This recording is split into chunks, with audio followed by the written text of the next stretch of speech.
Okay, the very first step that I go through in reloading the 357 Magnum shot shell is that I use this 357 Magnum taper crimp sizer.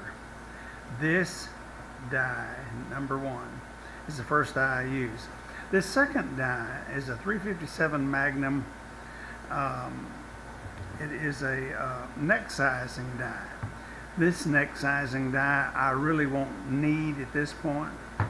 I will take the 357 Magnum bullet seat and crimp die. This will be the second. The only two dies I'll use are these two. This is the deprimer and taper crimp sizer, and this is the bullet seater. Now, the first die I use will be used to take this primer out of these 357 Magnum cases, and it will also resize the case. Show you how this is done now. First, this sizer die will be screwed onto an adapter that makes changing the dies very simple on the Lee press. The adapter is now in place on this die.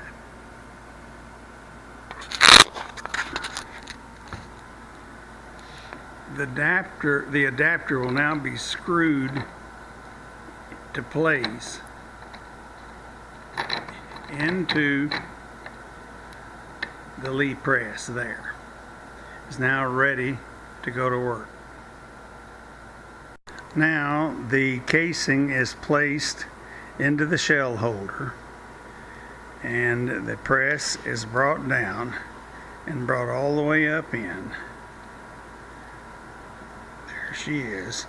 Then it's brought back down again, and as you can see, there is no longer a spent primer in there. It is now deprimed and sized.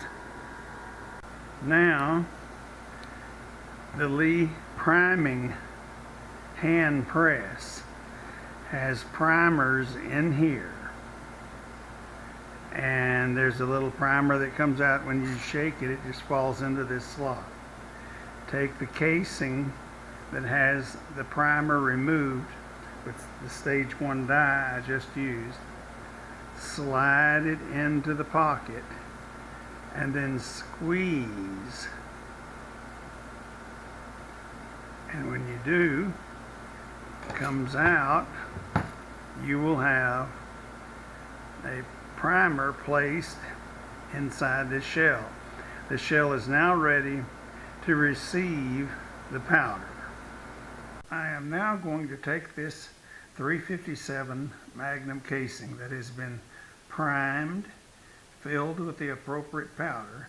Then I'm going to take a tiny piece of cardboard, or actually it's card stock, just a little bit thicker than typewriter paper, that I've cut out in a circle to fit down inside this casing.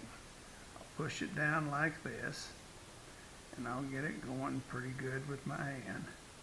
Then I'll take my pencil, I will push it all the way down in over the powder. Now that that's done, it's down in there. I will take my shot that I've got from my shotgun shell that I broke open, and I will fill the top, almost to the top.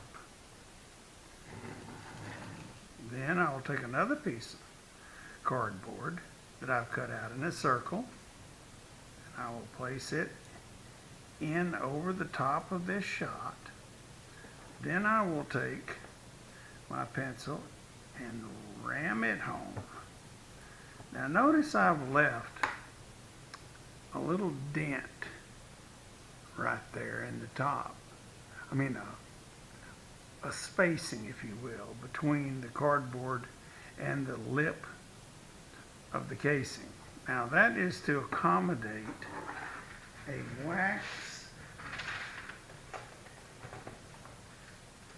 topping that I'm going to put on here. Now, the wax topping will be put on here by dripping a little of the wax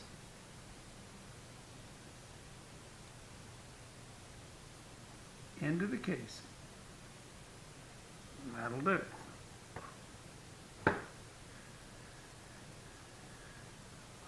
Wipe that extra wax off here.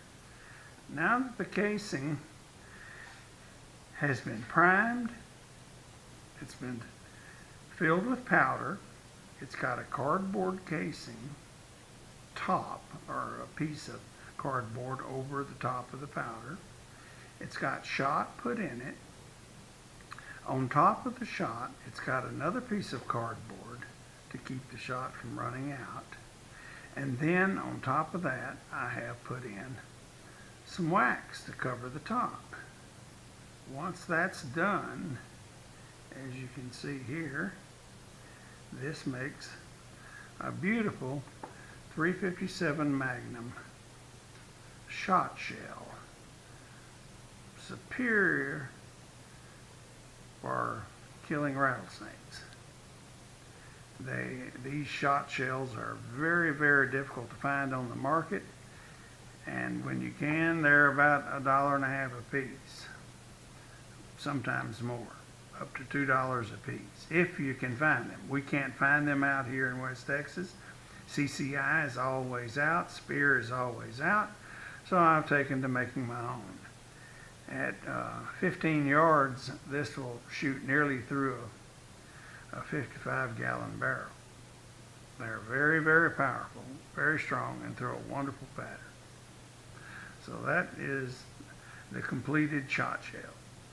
I have just completed reloading approximately 47 of these snake shot shell reloads for a 357 Magnum. This cost here would probably be around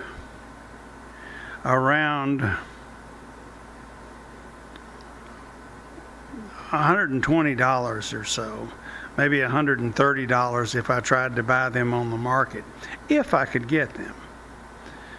But now I have my own, and I don't have to worry about buying them, nor do I have to worry about the cost.